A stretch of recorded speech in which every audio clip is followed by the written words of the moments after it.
a little bit about how you got started on spiritual life in general and this particular spiritual path, and talk about whether this was a slow or gradual process, or in your case, was it something that just suddenly grabbed you, and was it, a sudden strong force? So just feel free to talk about this. Well, at the beginning it was very slow. Basically the way I got in touch with the Vedas was through Vastu. And as I explained to everyone, Vastu is basically an art to build houses. Houses, different kind of buildings and whatever. It's similar to Feng Shui, but Vastu is more reliant than Feng Shui, and it adapts to any personality, basically, personalities. Okay, now, after the Vastu aspect, after I implemented some of the Vastu aspects onto the house I was renovating, I felt the energy. I felt it's working. So, and then this was the seed, right? The seed for spiritual. I mean, the seed for retrieving or reading the Vedas or finding out more about the Vedas, because I knew that Vastu came from the Vedas, but I didn't know what the Vedas are about. The only thing I knew, they were like 3,000 up to 5,000 years old at that time, but they're actually much more older than that. So, and then I started to search for the Vedas, and basically the first thing I found was the books of Srila Prabhupada. And the first video, when I Google searched the Vedas, the first video was Srila Prabhupada saying, basically, what is the perfection of life? And he would say the perfection of life is love of Godhead. And this question I had before, even before searching for spirituality. I was just wondering, like, what are we supposed to do here on this planet? And the answer I received was, oh, once you're perfect, you move on. So, yeah, but what is perfection of life? And he would give a clear answer. So since then I started to read the Vedas, and I attended some meditation classes, but they had nothing to do with the Vedas. Even though their guru was from India, he never mentioned the Vedas or talked about Krishna or love of Godhead. It was just plain Mayavadi philosophy, meditation on nothingness. And, well, I did that for a couple of weeks until I read a book from him, which indicated like a spiritual master has to come back to this earth every 300 years. I was like, oh, I didn't want to come here anymore. So I dropped it. But the whole reason to starting the spiritual journey was actually in 2003, around that. So because this is when my southern period started, and all the problems, all the karma, good, bad, whatsoever, started to appear. And I was like, wow, what's going on? And every time I would turn towards spirituality, it would, I would feel a release, and it would feel good. And then if I would turn back to rascal life, it's like, then I would feel it again. All these bad things would come right away. So this is what kept me steady on my path. And I kept on reading the books of Srila Prabhupada, because there was something about it. Even I wouldn't understand it at that time, but there was something about it which got me so interested in. Well, the first thing was love of Godhead. So, who is God? What love of Godhead, and so forth. So, and it took me around 4 years. 4 years to come to such a point to drop everything and just move to the ashram. Just drop everything: family life, money, jobs, whatever, social life. I didn't even. I wasn't. How do you say? I wasn't interested in social life anymore, because I knew what the regulative 4 principles are and what they mean, and what the whole purpose behind is. So, and this was social life as the regular people have, who became so untasteful. It's like, I'd rather sit and chant, and I feel much better, and I feel well, you can't say bliss, but I feel a higher consciousness. That's what it is about, right? So then degrade myself drinking alcohol or going to a bar, and I would drop that even in my family life. I wouldn't go out. I would just stay at home. My ex-girlfriend, she would go out and she would party up, but I would never like do that. And then we were both on a spiritual path actually, but then things got all in order.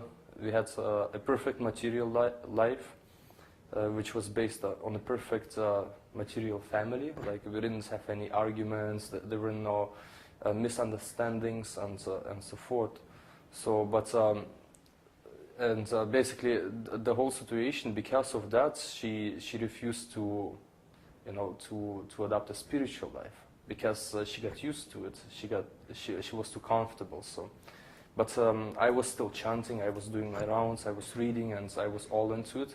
And this was the whole base of the family. This was my dream actually, not her dream, as it turns out now. Okay. So that's why I had to leave everything behind, because once you taste the higher taste, the higher knowledge, the higher consciousness, once you just get attached to it. You want more. It's undescribable. It's I don't know how to even describe this. It's like once you taste it, it's inside. It's not even outside. It's not a dual material thing which you can see, touch, whatever, but it's an emotion, it's a love, it's something inside which opens. Once you water the seed of spirituality, it opens up and wow, and you want more, and that's it. Was there something specific that happened that made you come to this decision that, yes, I want to give my complete life to God, or was it just at some point you took a deeper look within yourself and realized that you were ready? Well, both. The things happen with this. If you're in a family life, your wife or your husband, in any case, you have to be on an equal path. You come to such a point where you can't go any further by yourself. There must be someone who goes along with you. So if that's not the case, then you're basically stuck. There is a wall and you can't progress further. So even with the spiritual master telling you what to do, even in your family life, it's impossible. And I realized that. I was going to try it still. That's why I didn't go to bars and to whatever social gatherings. But still, I was not able to progress further because there is a weak link in the family which actually holds you back. And in this case, it was my ex-girlfriend, but she was not ready, basically. And this is what she told me. And as I could see from my experiences, I can't go further. I'm trying, but I can't. But I would like to, because, and then Babaji mentioned, is because the consciousness grows, you become aware of things which are spiritual, automatically your consciousness gets bigger and bigger, and you want basically more, because the spiritual path, again, is very long, it's very big, and there are many varieties. So if you're stuck on one place, if you're satisfied, of course, then you just be there. But with me, I didn't have any satisfaction, I want more. So that was the case. Okay. So it was like both ways.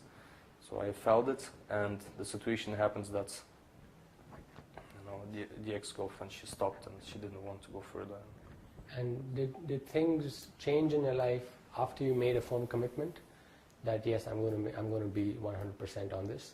Did you find that, you know, your life suddenly changed? There were suddenly all these people trying to jump on you and stop you? Or oh yeah, it's like they even jumped on me before. It's like, why are you not eating meat? Why aren't you drinking? Why aren't you doing this and that? And oh, sex life? You're trying to control your sex life? It's like your senses, or you're a loser, you know. And but these are all material rascals, because they have no idea how to do it, and they can't even do it. So it's once I read an article about it, like the urge in a man comes every morning. So, but you know, it's like, and it's uncontrollable. You can't control it. Basically, that's what the scientists say, right? But, yeah, whatever. But yes, lots of opposition from everyone, pretty much. Friends, family, and even my employers. It's like, but would you like to know any specifics, or? Yeah, I mean, can you talk a little bit about how you dealt with these issues that came up in your life? Oh, how I dealt with them. And you can talk about specifics or general. Oh, okay. Well, basically, I was stubborn.